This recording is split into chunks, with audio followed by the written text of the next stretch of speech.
one of you likely wants to talk right now and the other one wants to wait. And somehow that difference turns into a bigger fight than the original issue ever was. Because when one person says, "Can we talk about this?" the other one says, "Not right now." And it doesn't really impact them as like a preference. It impacts them as you don't care or you're too much. And most couples think the problem is about timing, but it's not. It's really about the meaning that you're attaching to the timing. Hi, I'm Dr. Elizabeth Polinsky, and you're about to start communicating more clearly and feeling more connected in your relationships with this podcast. As a marriage and family therapist, I help people change relationship patterns that feel automatic, those reactions that just kick in before you even realize that they're happening. And for over 10 years, I've worked with people who do hard things for a living, and yet they still feel stuck when it comes to connection in their relationships. This podcast isn't about scripts or formulas or doing relationships the right way. Instead, it's about slowing down reactive moments,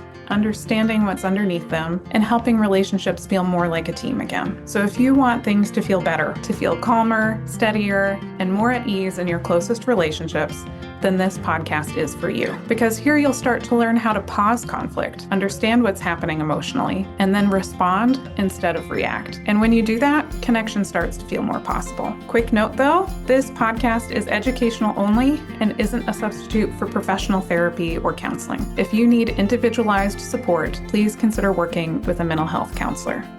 Okay, let's dive in. I'm really glad you're here. Hi, welcome back to the Communicate and Connect podcast. You are listening to episode 83, How to Handle Different Conflict Styles. So let's talk about why this keeps turning into the same fight. Many couples believe that if you cared the way I do, you'd handle conflict the same way that I do. And that belief, it makes a lot of sense, but it also keeps couples stuck because when conflict happens, you're not just reacting to the topic, you're reacting to the moment that it's representing. So if you're the person who wants to talk things through, especially like talk them through right away, then silence can feel scary. It can feel like distance or like disconnection, or you might be thinking, are we okay or not? And if you're the person who wants space, then the pressure to talk can feel just as scary. It can feel like being cornered or worry about saying the wrong thing, or maybe even internally just thinking, I need a minute before things blow up. It's the same moment, but it's a very different experience for two people. So there are two really common conflict styles, and most people fall into some version of these two roles. So we've got the let's talk about it now person.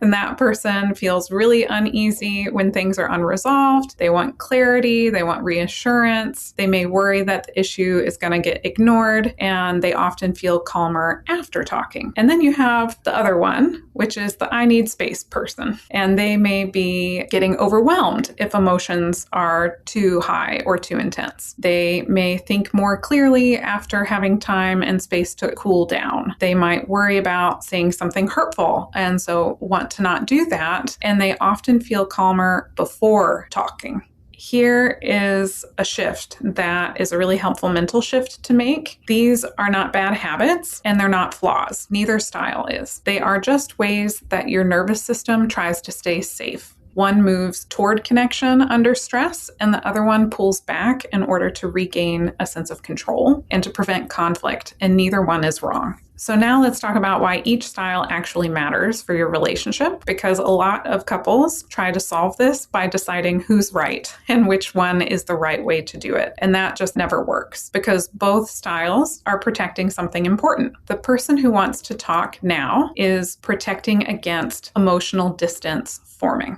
They keep issues from piling up or being swept under the rug, whereas the person who needs space is protecting the relationship from emotional damage. They try to slow things down before words turn into really sharp, critical, painful places. So if no one ever pushes to talk, then nothing changes. And if no one ever slows anything down, then the emotional safety in the relationship disappears. So the problem isn't the difference. The problem is when the difference turns into a story about your partner's character. So, for example, the story could be, you don't care. You're impossible. I'm always the bad guy. Nothing I do is good enough. Once that story takes over, the conflict stops being about the issue and it starts being about the relationship itself. So meeting in the middle isn't the answer. And you've probably heard that advice before. Just meet in the middle, compromise. But here's the thing. Middle doesn't mean splitting the difference. It means protecting both people at the same time. So instead of asking who is the person who should change here, a better question to ask is how do we stay connected without overwhelming either of us? And that's a totally different goal. What actually helps and what usually doesn't help? Most couples don't need better communication skills. They need clear agreements for when emotions run high. Not rules, not scripts, just some shared expectations. And here are a few that can actually help. One is to plan check-in times.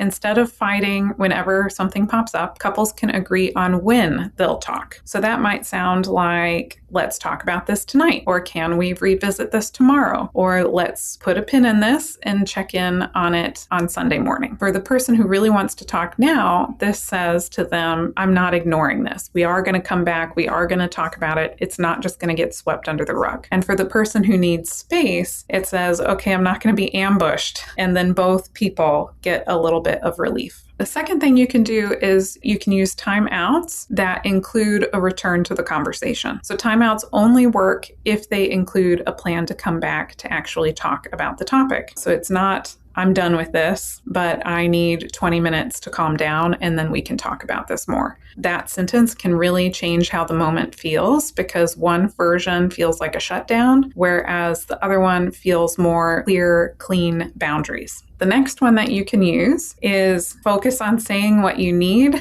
not what's wrong with your partner. This can be very hard, but it is absolutely worth practicing. So instead of you always shut down or you always blame me, try something like I'm feeling anxious and I need reassurance that we're going to talk about this. Another example, instead of you never let anything go, try, I'm feeling overwhelmed and I need just a little bit of time to calm down. And you don't have to say these things perfectly. It's not about the perfect words. You just have to let your partner see what's happening inside of you, not just what they're doing wrong. Here's a thought that I want to leave you with, that the goal of conflict isn't resolution. It's actually feeling safe enough to stay connected while you disagree. When couples rush to finding a resolution, someone usually feels pressured or feels unheard. And when couples avoid conflict, someone usually ends up feeling alone. But when safety comes first, resolution becomes possible later. And that can really change how conflict feels in your relationship. So something that you can try is creating your own fight rules for your relationship. And it doesn't have to be so formal and it doesn't need to sound like a contract. It can be some simple things like we pause, but we don't disappear.